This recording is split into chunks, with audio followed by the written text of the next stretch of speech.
When we picture a narcissist, we often imagine a loud, aggressive extrovert constantly demanding attention. But the quiet introvert is often far more dangerous. Meet the covert narcissist, the person everyone adores because they act so sweet and empathetic, yet they wear a mask of perpetual victimhood that is designed to strip you of your self-esteem. Why is their silence so loud? Because they prefer a slow poison over a loud argument. Instead of exploding, they freeze you out, give you the silent treatment, and use self-pity to deflect blame when things go wrong. It keeps you walking on eggshells, constantly apologizing for things you didn't even do. They look like the wounded deer, but they are actually the predator hiding in the shadows, waiting for you to make one wrong move so they can turn the tables and make you feel like the bad guy. Imagine stepping into a relationship where life feels like a stop-motion tragedy film. Every time they stumble, you rush in to catch them, but never ask why they were walking blindly in the first place. A covert narcissist rarely solves the actual problem, preferring instead to weaponize their misery to strategically induce guilt, conditioning you to believe that being a martyr is a virtue.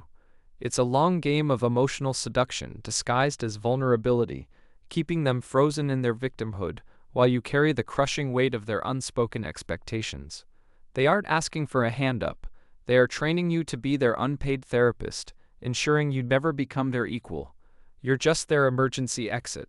Most arguments are loud and messy. You scream, I scream, and eventually we figure it out. But with a covert narcissist, it feels less like a debate and more like a psychological thriller. It's the Cold War, heavy sighs echoing through the room as if you committed a crime just by walking in, delayed replies that punish you with neglect, and those slight digs that cut deeper than a scalpel because they disguise themselves as jokes. They weaponize silence and passive resistance to control your behavior without ever calling you out on it. You aren't being punished. You're simply being squeezed by a grip you can't see until your mental health turns gray. Understanding this silence is the only way to stop the freeze. Next, we need to look at how they turn that atmosphere into gaslighting.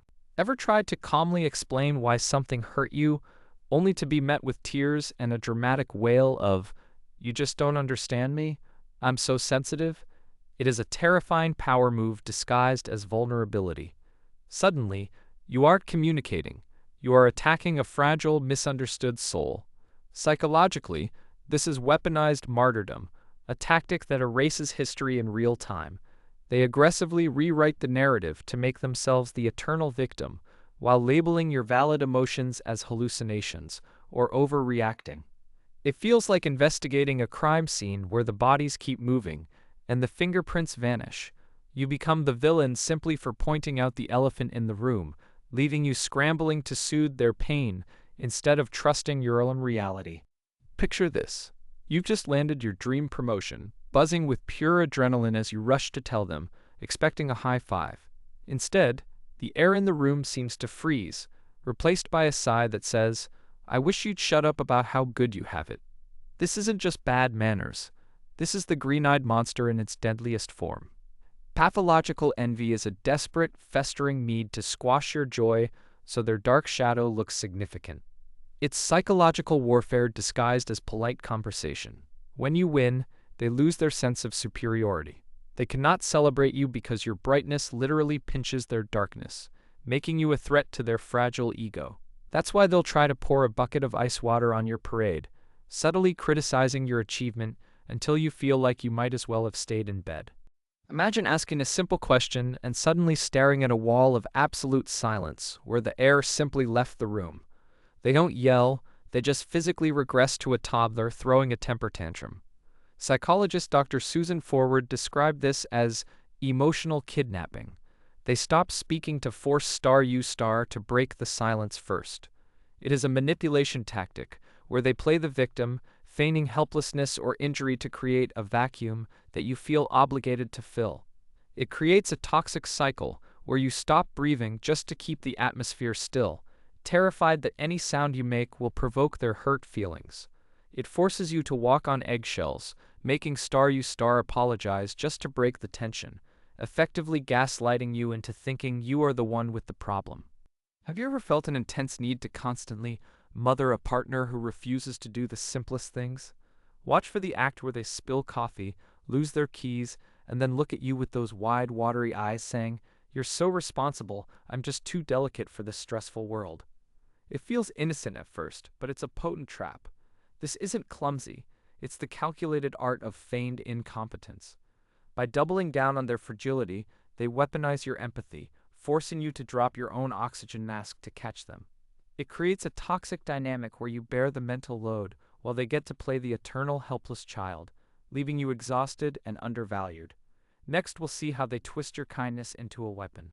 Have you ever been locked in a heated debate, ready to defend your stance, only to watch the room suddenly collapse in on itself as they dissolve into sudden theatrical tears? That is the legendary cold feign, and it is nothing less than a chillingly calculated weapon used to weaponize your empathy. They aren't broken-hearted, they are simply flipping a switch to pivot the narrative. By feigning victimhood, they create a deceptive atmosphere that freezes you in your tracks, turning your own logical observations into feelings of guilt. You suddenly feel the need to step on your own needs just to save them from the heartbreak you're supposedly causing. It's a move designed to hook you before you can even think. So how do you know if you're being played? You start sharing details about a small victory, expecting high fives, but instead, you get a cold, judgmental stare and a sneering remark. "That sounds exhausting. Good thing I don't need to do that to be happy." See, that's the signature move. Psychology tells us this disdain isn't just jealousy. It's a brittle defense mechanism. When you gift the world with your joy, a covert narcissist feels their own light suddenly dimming, triggering a deep sense of inferiority. They aggressively reframe your life as brittle and fake to claw their way back to the top of the hierarchy. They twist your peace into chaos and your contentment into laziness. They view your ordinary triumph as a direct insult to their superiority. But think about this. If they are truly above it all, why does your ability to be happy feel like such a burning threat to them? It feels exhausting, doesn't it? Constantly walking on eggshells, while you convince yourself you're the only one capable of saving a sinking ship that only keeps you as life rafts. You wait for the apology, but here's the brutal reality. In the eyes of a covert narcissist, you aren't the hero. You are simply raw materials for their emotional supply. They exist in a static reality where you are the villain. You have to accept that you aren't responsible for their wreckage or their rage. Stop pouring water into the black hole of their ego. It only makes you thirsty. You cannot fix a broken mirror any more than you can love someone back into stability. So stop rescuing the misunderstood and start fiercely protecting the peace you have left.